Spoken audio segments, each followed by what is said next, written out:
Julia, Alana, and Carlos will be joining soon. I hope. No, they said they were running, so they're coming. Yeah.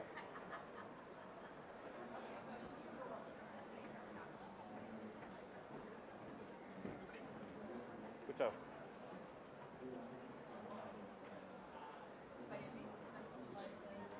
Nee, dat zullen we straks horen, denk ik. Sorry? Dat gebeurt daar, denk ik. Ja, ja, zij ziet het allemaal.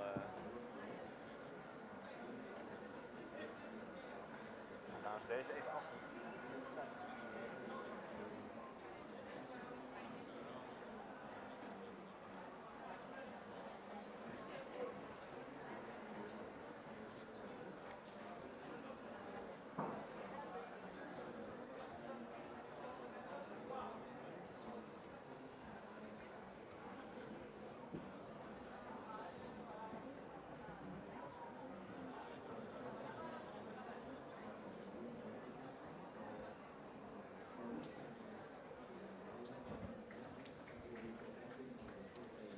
So we're just waiting for 2 more speakers and then we'll start soon.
Sorry? I was in your spot yesterday in the moderation.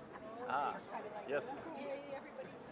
Hi, no worries at all. How are you? Good. Very good. Thank you, thank you. I'll just announce you in a moment. So please have a seat. Hi, I'm Coleman.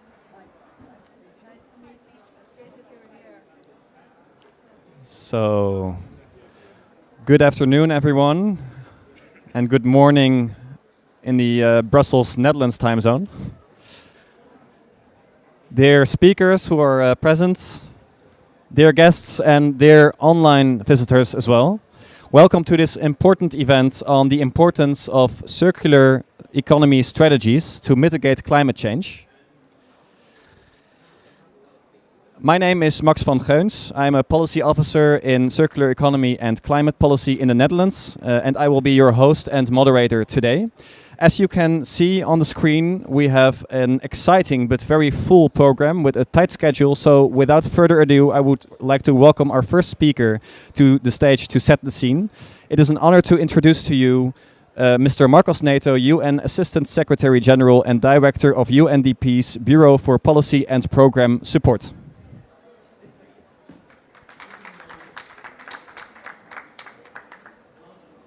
Thank you very much. Good afternoon in Baku. Good morning in the Netherlands. It's a wonderful opportunity to talk about something that is very dear to us at UNDP, and very thankful to the distinguished Vice Minister and to the partnership that we have with the Netherlands, UNEP and UNFCCC on circular economy. It's broadly recognized that unsustainable consumption and production and the ever-growing race for transitional critical resources are contributing to our planetary crisis and growing levels of poverty, inequality and instability. Over the last 50 years, material use has increased more than 3 times and continues to grow on an average of 2.3% a year. As a result, our planet, rich biodiversity, is being lost, our land is being degraded, and global temperatures continues to rage on. 2023 was the hottest year on record, and 2024 is on track to be hotter still. Climate instability, biodiversity loss, and land degradation are interconnected crises. So are the solutions.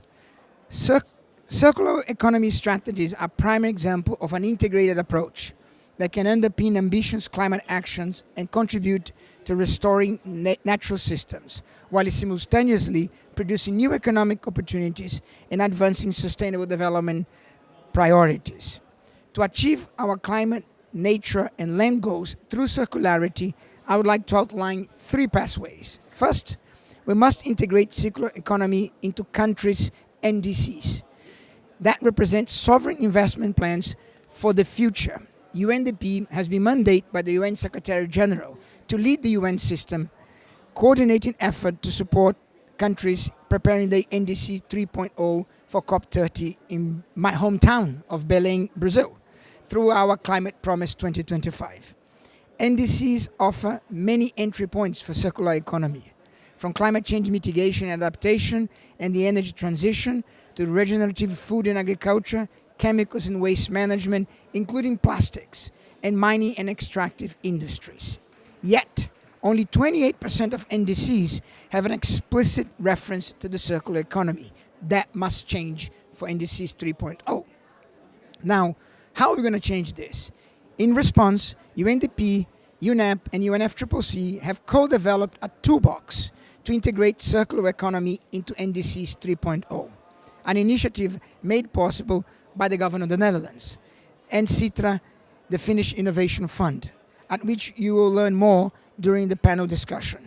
Second, adopting circularity holds the potential to restore ecosystems and rebuild natural capital, increasing the resilience and sustainability of communities, particularly the most vulnerable, who depend on natural ecosystems for their livelihoods and who are most impacted by the climate change. That is a principle underpinning UNDP's Nature Pledge, which is supporting 140 countries to implement the Kunming Montreal Global Biodiversity Framework. I was in Cali 10 days ago, 2 weeks ago, I don't remember how many, and I'm also going to Riyadh, so I have the trifecta this year, which is important to connect those things. UNDP is also working with many government counterparts to implement the land degradation neutrality targets, but also we are helping governments create the NBSAPs, the equivalent to the NDCs for the Biodiversity Convention. Finally, leveraging platforms such as the recently concluded NDCs 3.0 regional fora and the World Circular Economy Forum, of which UNDP is a proud partner, to foster knowledge sharing and peer-to-peer learning on the potential and opportunities for circular economy approaches to achieve all 3 Rio conventions. Excellency, colleagues and friends, in short, the just transition to a circular economy must draw lessons from nature's economy, whereby nothing is discarded, but instead embraced as raw material for the next cycle of growth and renewal, as many indigenous communities have practiced for millennia. If we are to harness the full potential of circular economy approaches, we need to go at scale Now, our toolbox, right, has proved itself to be valuable in 5 countries.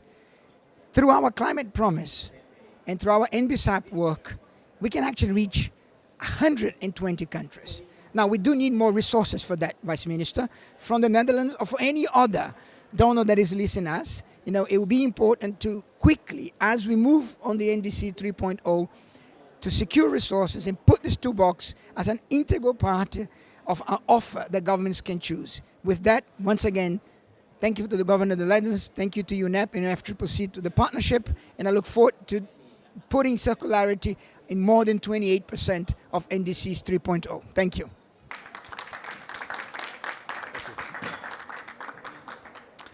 Thank you so much for these inspiring words, which really tell us why we have gathered here for this event. Before we dive into our panel discussion, I would like to welcome our next speaker to the stage to make a case for circular economy in climate policy, including examples from the Netherlands. So I would please get a warm welcome to Mrs. Afke van Rijn, Vice Minister for the Environment and International Affairs in the Netherlands.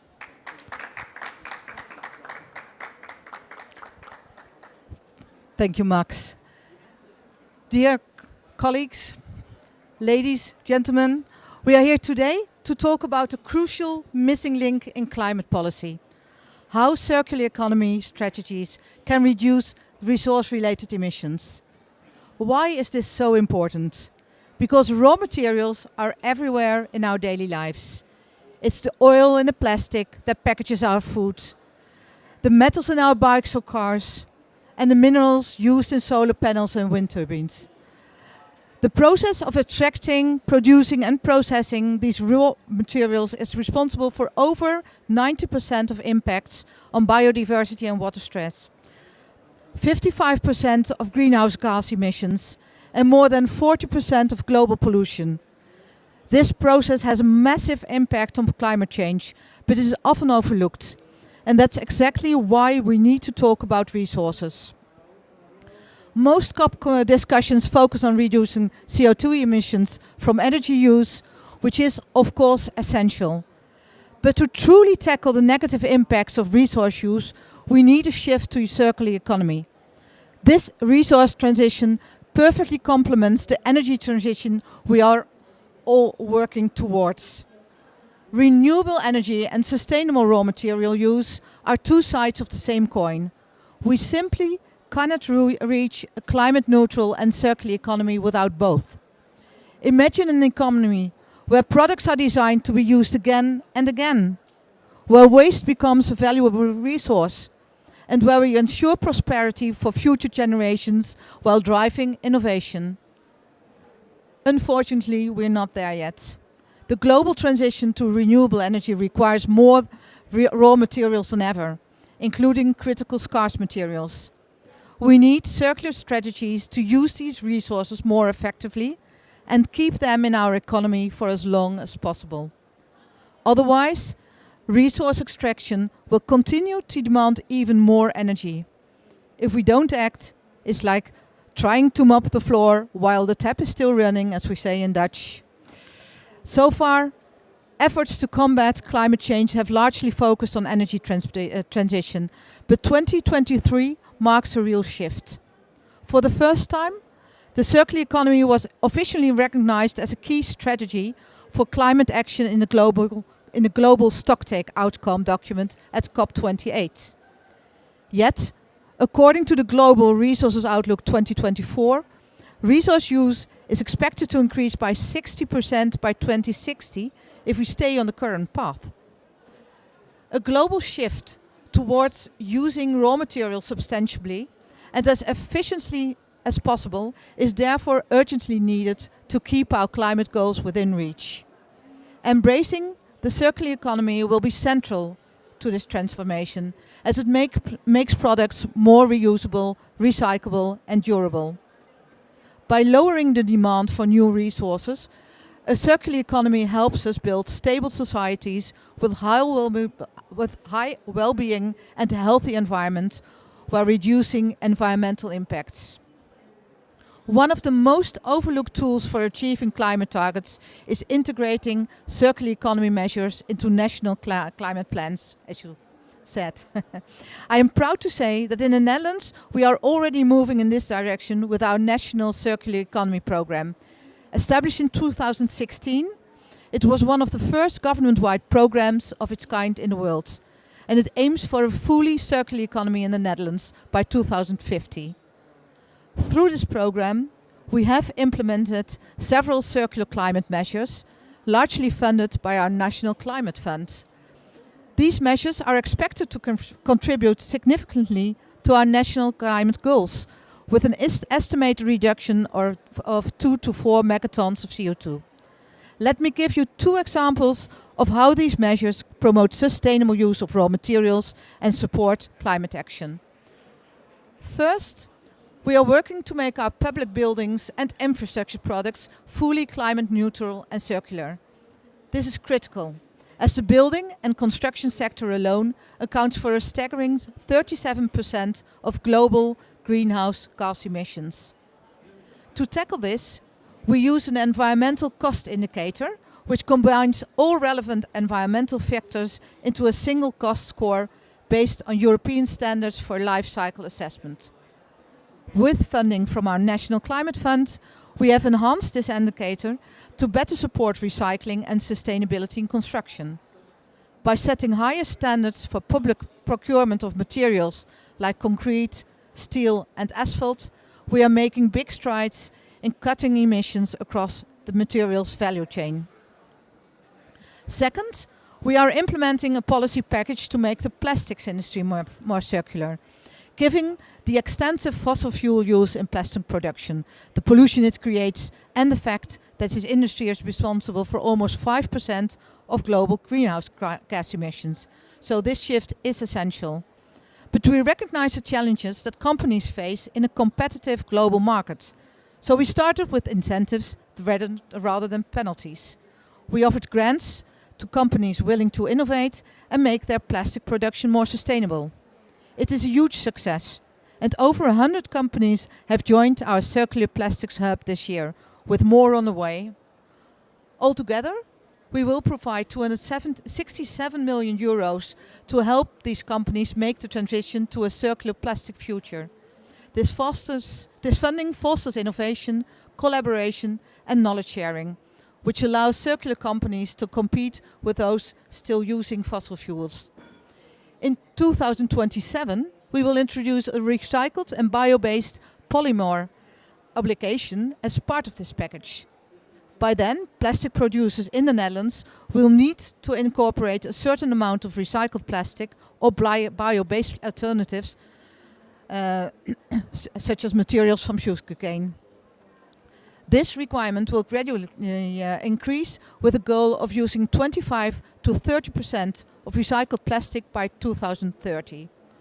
For each kilogram of fossil-based plastic replaced by circular plastics, we are avoiding 2.5 kilograms of CO2 emissions. This policy package alone will make a significant contribution to our national climate actions and goals. Of course, international cooperation is essential. While we are not alone in incorporating circular economy measures into national climate plans, only about a quarter of all countries recognize the circular economy as a climate strategy.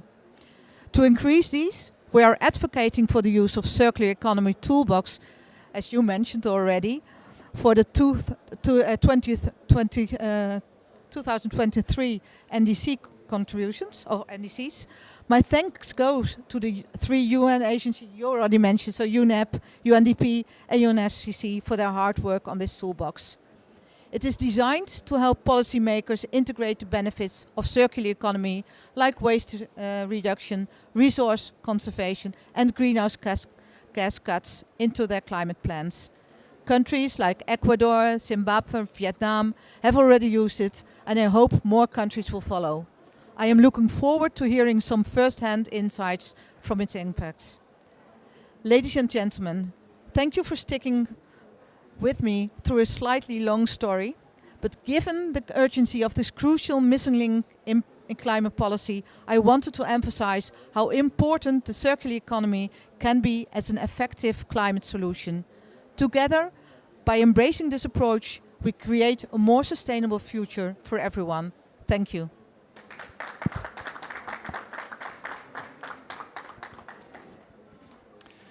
Thank you, Mrs. Vice President, for sharing some good practices with us.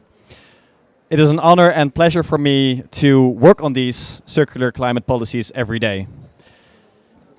Now, we are about to hear a lot more about why we need these circular policies for climate change mitigation and how to integrate them into your NDCs, because we have a great panel for this. So I would like to welcome our panelists to the stage, one by one.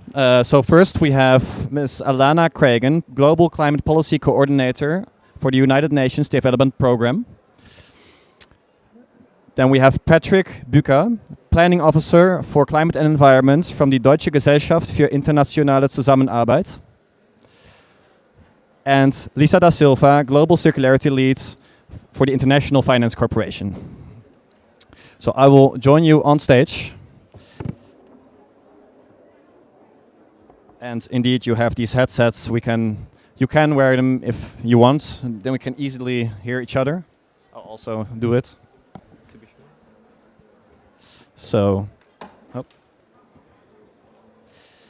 let me first start with you, Alana. As said by our Vice Minister, you have been working on an interactive and practical toolbox for policymakers to build circularity into NDCs together with the 3 UN organizations. Could you shortly explain what this toolbox entails and how it helps policymakers in integrating circular strategies into their national climate plans? I think yes.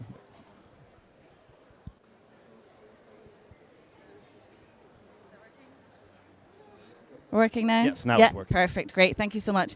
Well, firstly, let me thank you, the Government of the Netherlands, for creating this space and having us here today. And perhaps just to start with some background. So we know that from the UNEP's recently launched emissions gap report, that the 3rd generation of NDCs, which are also known as NDCs 3.0, they need to cut emissions by 42% by 2030 if we're to reach the 1.5 degree goal. We also know that currently only 7.2% of materials that are used are cycled back into our economies after use. And this has actually dropped from, I think, around 9% in 2018. As we've heard from Marcos as well, this has significant impact on the environment. It contributes towards the triple planetary crisis, and it also exacerbates existing social, environmental, and economic inequalities. So this is why the 3 UN agencies, UNDP, UNEP's One Planet Network, and the UNFCCC came together, thanks to the support from the Netherlands and CISRA, to develop a first-of-its-kind interactive online digital platform. And this platform, or this toolbox rather, aims to support countries both in the Global South and the Global North to integrate circular economy measures into their NDCs for increased ambition and acceleration. Implementation. And so this toolbox is based on a 4-stage policy cycle, and each stage of this policy cycle, it includes key steps and guiding questions to help the user. Ah, yeah, perfect. So there we have it on the screen with the QR code also. And so the toolbox, we designed it to really ensure that it's based on national contexts. So for example, if a country is at the start of its circular economy journey, so it's just looking at what that means, what it means for climate, it can start in stage 1. But if a country already has existing policies, initiatives, it can start slightly later in different stages of the toolbox. So it's really looking at how to make it most accessible and usable for countries. And the toolbox helps policymakers do a number of things. And so the first is looking at assessing material use and associated embodied emissions. So this also includes looking at socio-economic indicators such as GDP and job creation. And in this stage, it also looks at entry points within current NDCs, how to engage stakeholders, because we know that, meaningful participation of all the actors across all the value chain is key from planning to implementation. The second stage looks at identifying priority sectors and subsectors. So potentially, for example, increasing or expanding the scope of these sectors to increase ambition, and identifying circular economy policy responses.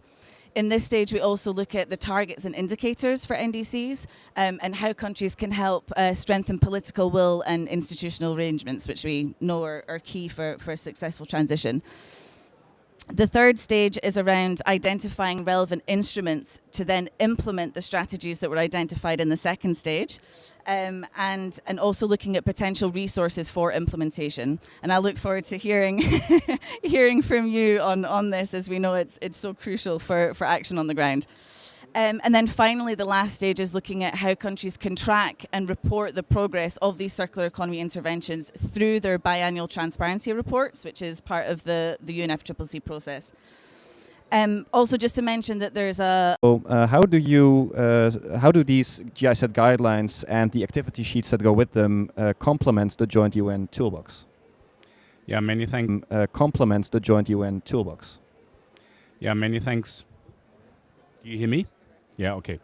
Many thanks for the invitation, first of all. I would like to start by saying that, like we've heard before, I think this is really a topic that came up huge now at this COP, and I think it is very, very good that we have a space here to discuss it, because I think it will be a very crucial element of the future COPs as well, next year as well. So it's a good preparation, I think, for the COP30. And I would like to stress as well that how important the toolbox was you just presented for the world, really. So we have a lot of country offices, we have a lot of partner countries, and you can actually see that there is an increasing interest as well in the topic of circular economy, and you can see as well that which was mentioned earlier, that there's often as well a lot of traditional knowledge that can be used to actually put into new approaches of circular economy, and I think it's really good to see that this is as well picked up in different instruments that are being developed at the moment. So what we did at GIZ is very much complementing what UNDP, UNEP and UNFCCC did with their toolbox.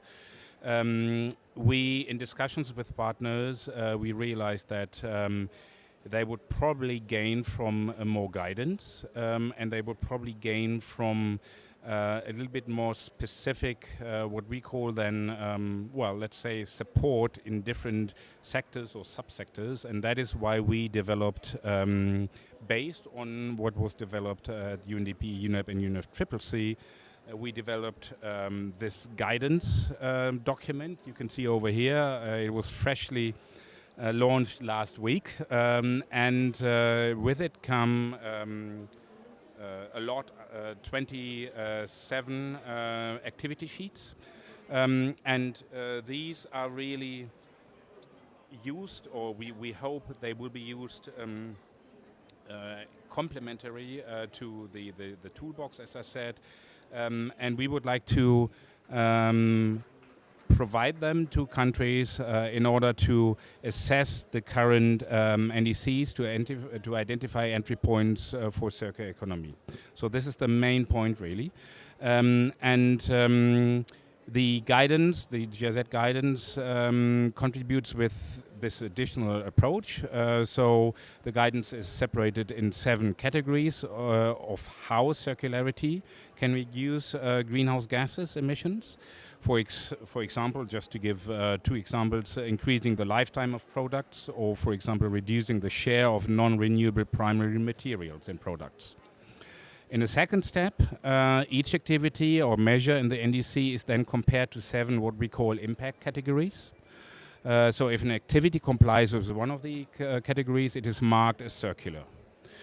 This shows that some NDCs, as we've seen in trialing it on certain sectors or subsectors, are in fact much more circular than they appear in the first place. For instance, if you look at NDCs that include a measure to use alternative materials for cement production, if these materials are recycled or if they are byproducts from another process, this measure could be called circular. So, there's a lot of scope and there are a lot of entry points people might not be aware of, and policymakers as well. So this is the first guidance tool, and the document. By the way, I have as well some hard copies with me, and I have a few more to give. So if anyone is interested, I'm happy to share them. You can as well download them online. The second thing we did was that we created these 27 circular NDC activity sheets, how we call them. They come together with the guidance, so these two documents are linked to each other. And they can add value, what we believe, to the toolbox step 2.1. That is identifying circular economy opportunities for NDC, but also later on in the implementation stage and the tracking and reporting stage. All these activity sheets are rather short, so it's 1 page. We decided let's keep it sweet and short. So 1 page, and they provide circular economy measures from a climate perspective. We designed the sheets so with the objective to make sure that they provide some guidance how to integrate circular economy approaches into NDC processes as easy as possible. The sheets cover various activities from food and nutrition, buildings, packaging, textiles, waste management and other sectors. For example, there's a sheet on longevity of buildings or reducing food waste. Each sheet suggests indicators and policy instruments for implementing the specific activity. It mentions economic, social and environmental co-benefits, similar to what you presented earlier as well. And the sheet also suggests an approach for a first simple and broad estimation of greenhouse gas savings for that specific activity. And as some climate reporting formats need to comply with IPCC guidelines for national greenhouse gas inventories, we decided to include as well direct links to those chapters and worksheets of the IPCC guidelines, which could help with reporting on that activity. So this is all in that 1 page. So while we will use the NDC guidance, the UNDP or UN toolbox, and the activity sheets to advise partner countries on circularity and NDCs, depending on their specific needs. And we have, in discussions with them, we have already seen a lot of interest in the topic, and we would really like to gear up and make sure that the guidance we can provide is really exactly according to the needs of that country. As this is the first version of the guidance, we welcome any feedback as well maybe from UN agencies, and look forward to jointly push climate ambition through circular economy.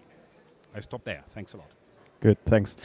Before going to you, Lisa, I should say that we wanted to have some first-hand experiences from a country itself. So we invited a country to tell about this, but unfortunately they had to cancel. But fortunately, I can ask you, Alana, to give us some examples from countries that are actually currently piloting the toolbox. So how are they using the toolbox and to potentially integrate circular economy into their NDCs 3.0? Thank you so much. And yes, it's a shame Costa Rica, for example, couldn't join, but they had a last-minute national engagement. Perhaps before diving into that, I could just mention that we organised 3 regional capacity building workshops last year. And what we did was we invited the focal point, the government focal point who's working on NDCs, and the government focal point who's working on sustainable consumption and production or circular economy, and we brought them together. And this was in the aim of also, linking the 2 agendas, ensuring and fostering this collaboration between different line ministries. And just to mention that we saw many similar challenges across the countries and across the regions, and I just wanted to highlight a couple here. So one of them was strengthening political will, so helping governments really see the potential of circular economy when it comes to climate and ambition, also nature, like we heard Marcos talking earlier about linking with other conventions, the sharing of best practices and success stories. So many countries were asking, well, how did it work in that country, in that context? How can that be applicable to mine? Looking at the co-benefits, for example, especially when it comes to adaptation. I think a lot of the conversation is around the potential for mitigation, but we also need to look at adaptation, which is a key priority for many countries. And then access to finance. So access to adequate finance, especially for SMEs, for example, in the Global South. One key challenge that came up for developing and developed countries was reporting. So I really welcome this new guidance from GIZ, which will hopefully complement the toolbox and provide support to countries, because they have this challenge of, where do we report our emissions across the value chain and which IPCC sector? So that's something that we're also working on as part of this next phase of the toolbox project. And then, sorry, there was a small diversion, but going to the country example. So we've been delighted to work with Ecuador, with Vietnam and Zimbabwe. They were the first 3 piloting countries of the toolbox. And we are now piloting in Brazil and in South America. And we have interest from Costa Rica, from other countries that would also like to join. So the demand is there. And in terms of examples, I'd like to share Ecuador's. So findings from the toolbox, which I think provide a concrete example on how to link circular economy, the NDC, and they're doing it through the industrial processes and product use sector. And they prioritize the buildings and construction sector, and through specifically looking at recovering the end-of-life tires. And with that, they created this composite material that has the same mechanical strength as traditional concrete, but you would actually need much less. And then, of course, you'd have much less embodied emissions. And initial findings show that if you were to look at the most prevalent building in Quito, which is a 4-story residential and commercial building, using this composite material, it could actually result in, and I'm going to check my notes here to get it right, so a reduction of 50 kilograms of cement per meter cubed of concrete produced, which is the equivalent to a reduction of around 30 kilograms of CO2 per cubed meter of concrete used. So there is huge potential there for this composite material. And one thing I really like about this example is that they collaborated with the Polytechnic University in Quito. So that also helped build the capacities of this national institution, or this university, linking the 2 agendas also. Just another quick example from Vietnam. So it's a very different sector that they focused on based on their national context. So they looked at the agriculture sector. And they're recovering byproducts from crop and animal waste streams in the rice and coffee value chains. And so here they've identified circular economy approaches that could help generate sufficient organic soil matter, phosphate and potassium sulfate annually, which would exceed the country's total fertilizer demand of 10.23 million tons. So this is amazing because it helps potentially reduce or even eliminate the demand for imported fossil fuel-based inputs. It helps regenerate the soil, improve water quality, and it also supports and helps diversify on-farm incomes for smallholder farmers. So it's really helping, this greater financial independence and resilience to national, regional, or even global shocks. So yeah, they were just a couple of examples that I wanted to share. Thank you. Thanks a lot for sharing. So then we go to Lisa. We've now heard something about countries integrating circular economy strategies into their NDCs and practical tools to do so. But to really make this happen, it's important to unlock private financing for circular business. So my question to you would be, what are the key challenges to getting this done? Thank you. Thanks, Max, and thanks for having me here. I want to start by saying what I think the biggest challenges are for private sector investment, and I'll bucket them into 3 areas. One of them is the economics. And so right now, a lot of times the virgin material is cheaper than the recycled content, as an example. And therefore, there isn't an incentive private companies are only going to go so far in terms of integrating recycled content into their products, even if there's consumer demand, because they've got shareholder responsibilities to make a profit. And that means the regulations are going to have to be set to create the incentives for those companies to use recycled content or to find alternative materials that are biodegradable or whatever it is. And this is where the NDCs are going to play an important part, because they create a roadmap that helps identify which policies, where are the challenges, which policies should be implemented to incentivize private sector, incentivize or penalize the private sector. The other piece is the small investment sizes. So a lot of the downstream investments in waste or recycling can be chunky enough to be attractive to private investors.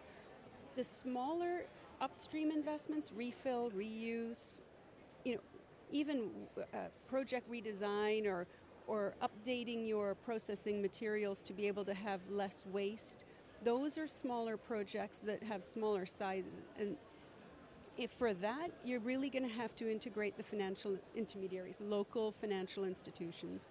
And they're going to need to understand what counts, what doesn't count. And I think this is where the GIZ work is going to be important. And IFC is also working with partners, like Ellen MacArthur Foundation and Circle Economy and the Circulate Initiative and the Global Circularity Protocol, and working with, because right now there are so many definitions for what counts and what doesn't count that I think there's a bit of market confusion, and I think there's a big need for us to start aligning and converging around what counts and what doesn't count. So, and to really bring in the financial institutions, you're going to have to get those definitions so they can invest, they can do the check mark, and they can be proactive with their client base that they already have. I mean, a lot of financial institutions will be able to create products that say, that'll incentivize either with interest rates or just educate their own clients on the kinds of projects that they want to finance. And so that's a second bucket. The third big challenge, and I think this is the trickiest one, if you ask me, is the environment and social challenges. And especially when you start thinking about the waste streams and the informal sector that's very, very often integrated in when you're thinking of plastics, but even metals, etc., that's trickier because there isn't a common solution where you can say, here's the ABC of how to address it. If you go into one country, you'll find that the infrastructure and the context and the culture, there may be cooperatives that are helping to manage informal waste pickers. There may be the mafia. There's a lot of informal sector that don't want to be formalized. They don't want to pay taxes, or they don't want the government to potentially track them. And so we've had these conversations with different players and different waste picker associations in different countries, and it isn't a one-size-fits-all. And so there are very successful models. NEPRA in India is one example, and I think we need to learn from those, and I think we need to engage. But that's going to be a little bit more bespoke as an intervention. So I think those are three chunky challenges. And I'm going to go back again to where I see the NDCs playing a really important role, because, look, within IFC, we're the private sector arm of the World Bank Group. Our investment officers, we're receiving inquiries from clients across the entire spectrum, from the consumer goods companies to the waste companies, recycling, in agribusiness. Municipalities and districts are saying, help us, figure it out.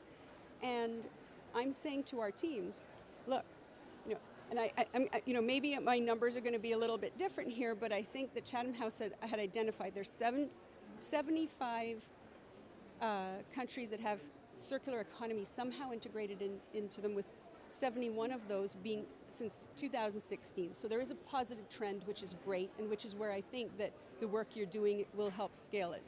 So, and there's these are across 17 sectors, and there's 3,000 different policy actions.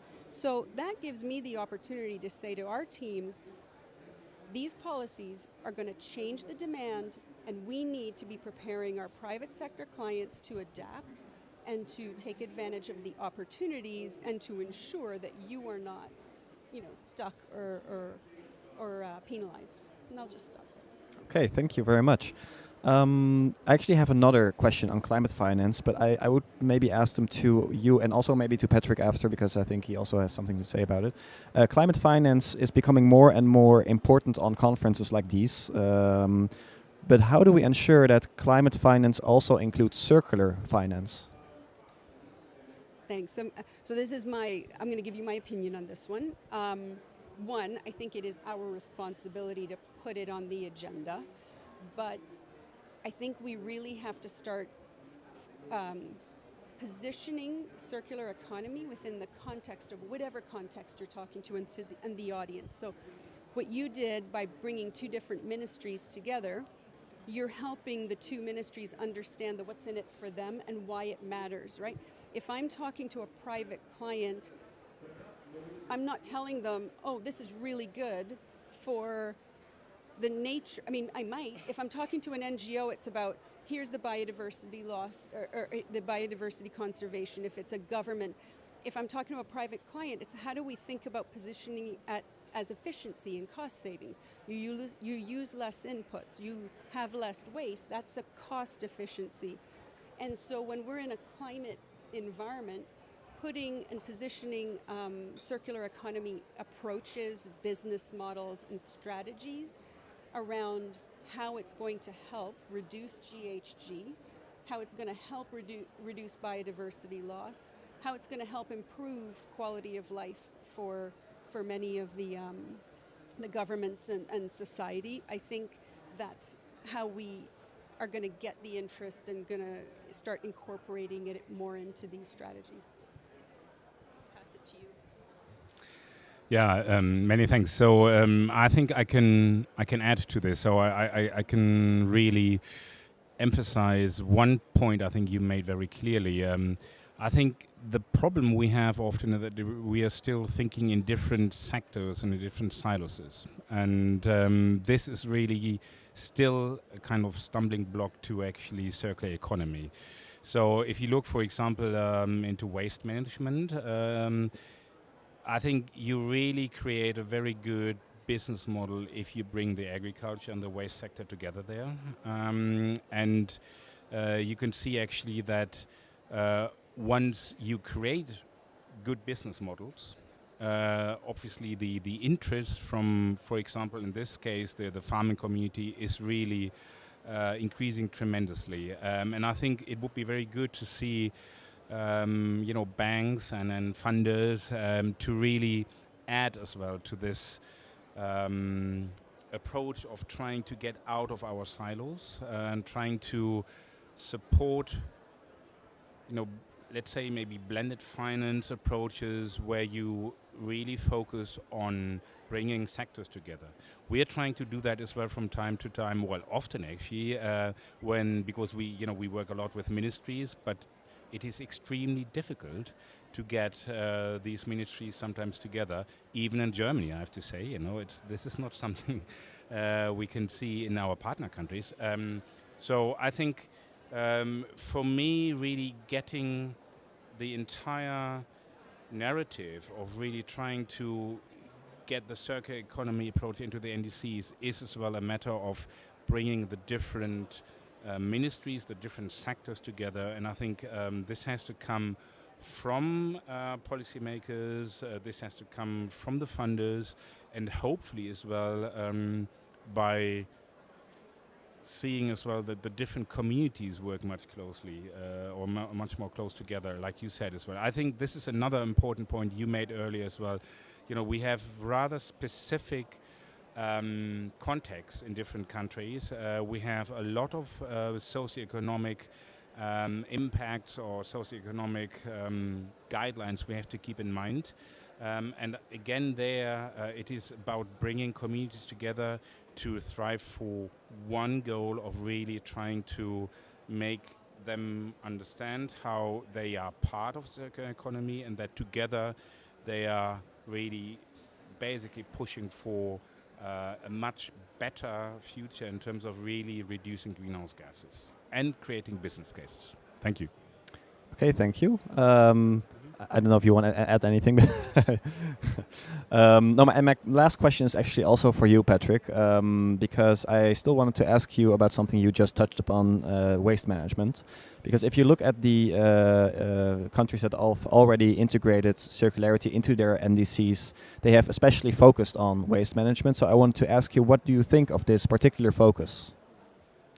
Yeah, I can absolutely second that. So if we are really in touch with our partners in the different different continents, really Africa, Asia, Latin America, you can see that there is a lot of focus on waste management.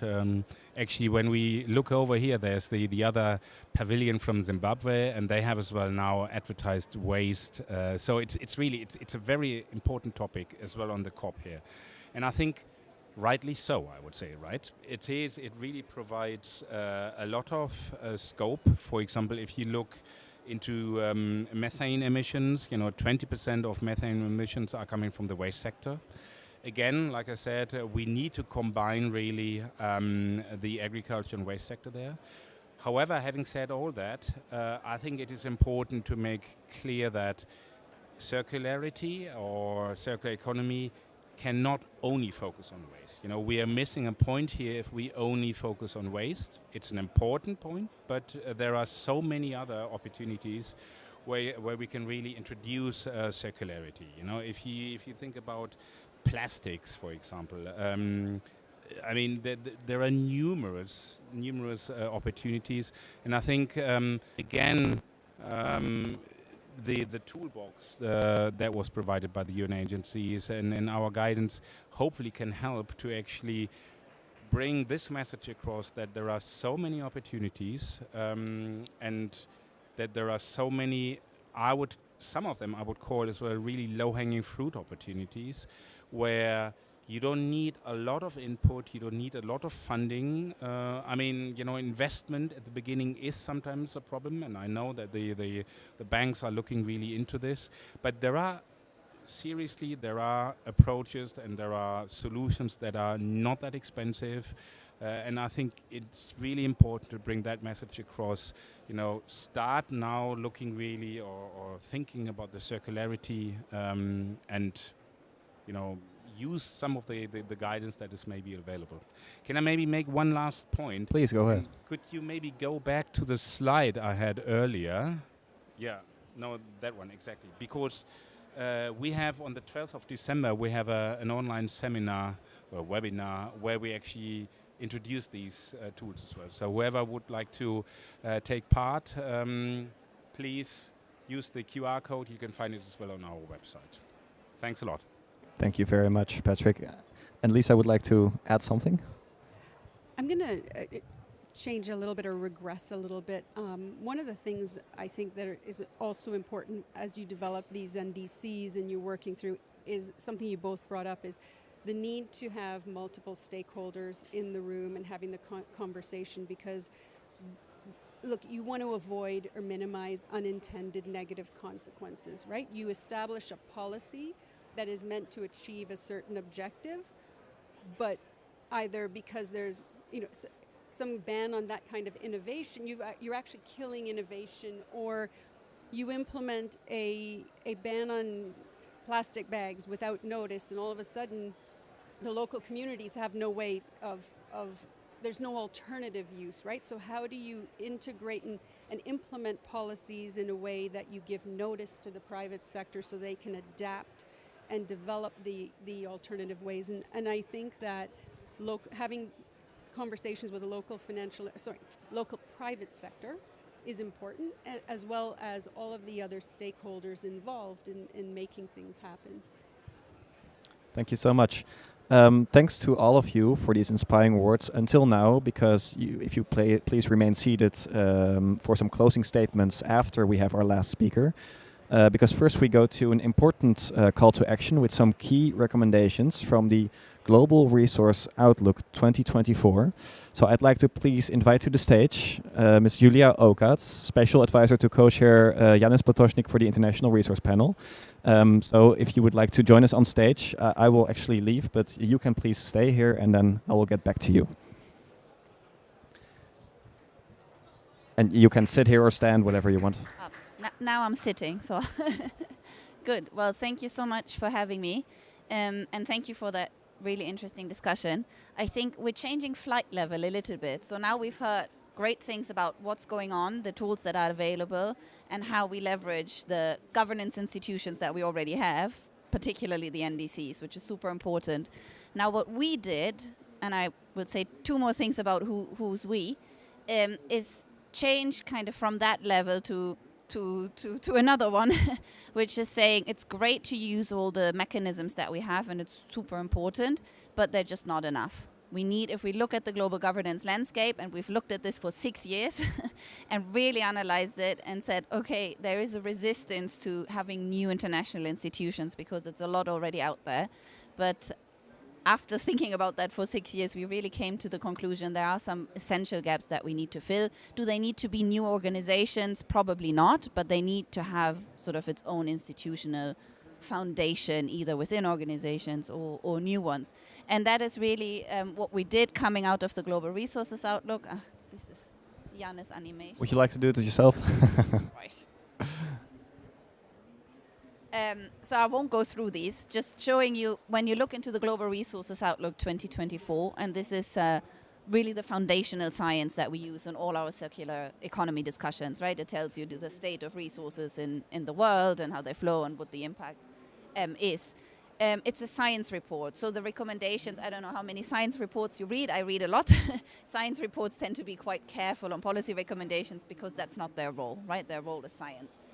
However, we said it's a bit late for caution. And of course, Janis Potočnik and Isabella Teixeira, who are the co-chairs of this panel, they have been policymakers for 20 odd years, more probably, and are very much leaders in their own right in this agenda. So there's the science panel, which is the IRP with their recommendations. And then there's Janis Potočnik and Isabella Teixeira and the team around them, which I lead, who came up with something a little bit more specific, which is really, it's more, well, I don't know if it's political. It's apolitical in the sense that it's really not partisan, but it is a very concrete policy recommendation, right? So this is no longer a UN document. This is very much shared by the circular economy community, and in fact, it is still a draft. We're going to launch it soon.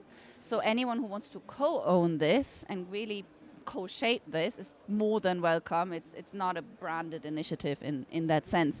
What does it say? What do we need from global governance? And in some shape or the other is we do need better orientation. We need a North Star. You know, we do all the circular economy measurement, definition, but what is it for? Where do we actually have to reach, right? What is the material consumption that we can sustain on this earth? And then what is the fair distribution of it? That's kind of, that's then the next level. But first of all, we need to know how much is actually sustainable. And this is not a new target. This is a translation from biodiversity and climate targets, right, into the operational material side.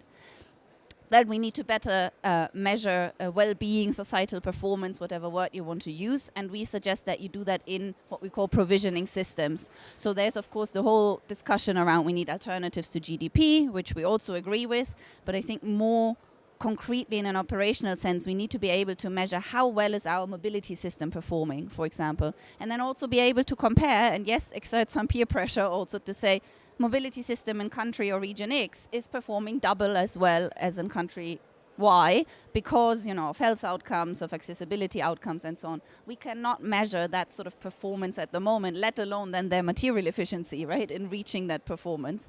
But we know there are massive gaps, right? We know some mobility systems, housing systems function very well on much lower resources than elsewhere. So we need to have that type of systemic measurement. We, of course, need to work on economic incentives, which is a lot about taxation and subsidies. So there has been this debate forever, if you're in the circular economy community, what happened if you shifted taxes from labor to resources? right? Labor would become cheaper. We could do all this recycling economy because that's much or repair economy. It's very labor intensive, but that would be fine. People would cost less, job would increase, and we would disincentivize overuse of material resources. Of course, it's not that easy, right? What are the adverse effects? What about material exporting countries and so on? But the research landscape is really scarce on this. So this is a little bit more really a plea for actual proper research, and we say led by economic institutions, because scientists, I love scientists, I work with them every day, but this needs to be led by economic institutions, right? Because it's really, it's an economic mechanism question. And then all of that needs to be underpinned by better transparency, and we suggest something that we call International Materials Agency, which, to be honest, you can call it whatever you like, but we found it good to remember. So currently, the base data that we have in measuring global material flows and their impacts is done by the International Resource Panel, which I work with very closely. They're doing great work, but really this is project-based. This is project-funded. There's no regular updating. No, budgets last maybe 2 years if they're lucky. So this is no way to supply the globe with like transparent, regular data. The EU uses a different data set from the World Bank, from someone else, in measuring material footprints. Honestly, I mean, based on this, you ask an industry to set circular targets. It's very difficult. So we really think this needs to underpin. So this is the call to action, which is, of course, a big one. And really a big invitation to everyone to co-shape this. I also have a more tactical call to action and a more personal one, which is I'm a keen collaborator of CITRA and the World Circular Economy Forum. And I think this event is amazing, but of course it's day, 13 of COP. People are tired, and they have a right to be tired.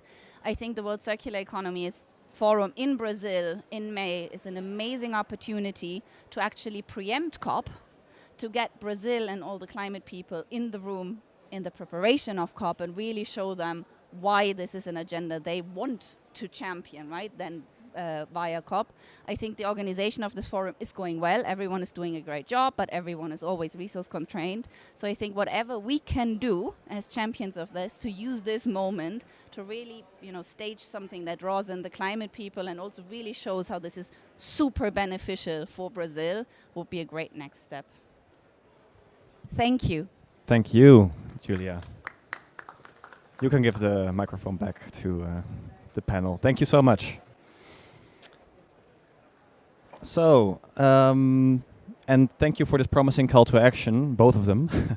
And let's hope to and make sure that it gets all the support it needs and deserves. Now, before closing this session, I'd like to give each of you a last opportunity, maybe also first to respond to what we just heard, if anyone wants to respond, but otherwise I would just give you the opportunity to have a last closing statement, some key message for the people to take home. Please go ahead.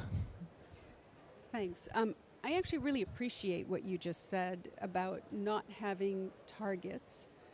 And in some ways, I feel like we're still grappling on what it is and what we're trying to achieve, as you just said. And I think there's probably a little bit of work to be done. And I completely agree with you about how do we engage together as a development community with governments, with stakeholders. And I think this kind of collaboration, I think, is one of my most important messages, is that first of all, I think you were alluding to this, right? There's no circular economy project. There are actions and there are projects that contribute to a circular economy. And therefore, you need to be addressing multiple pieces of the whole value chain in the system in a thoughtful, strategic, and simultaneous way. And that's where I think NDCs play an important role as well. Yeah, thanks. Maybe I can add to that.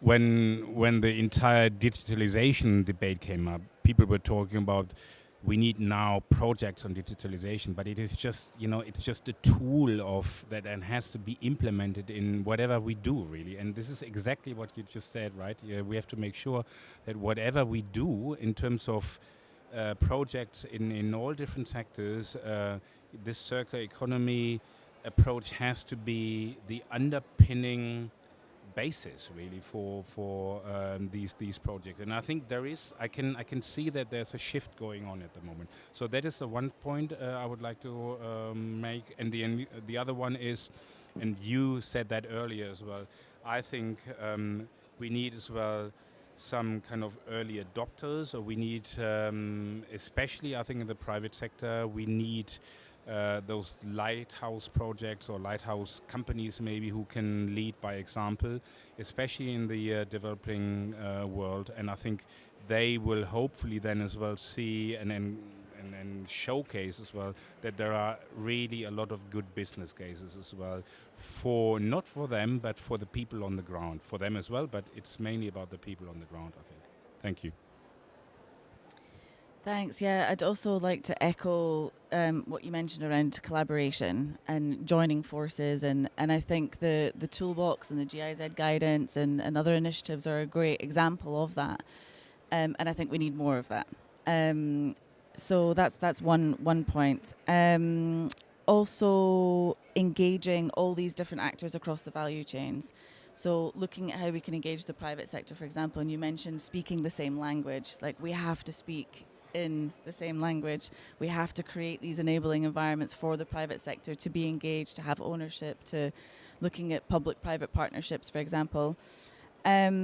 You also mentioned Indigenous people's knowledge. I think this is also something that's very important.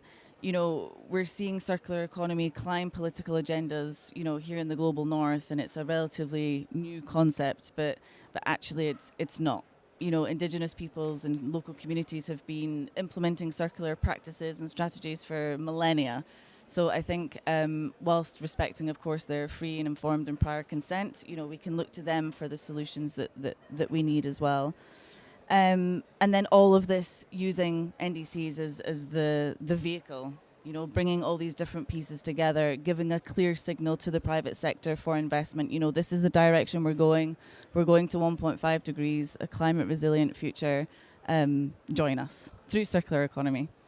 That would be my input. Thanks. Thank you so much. Thank you all very much for these insightful contributions.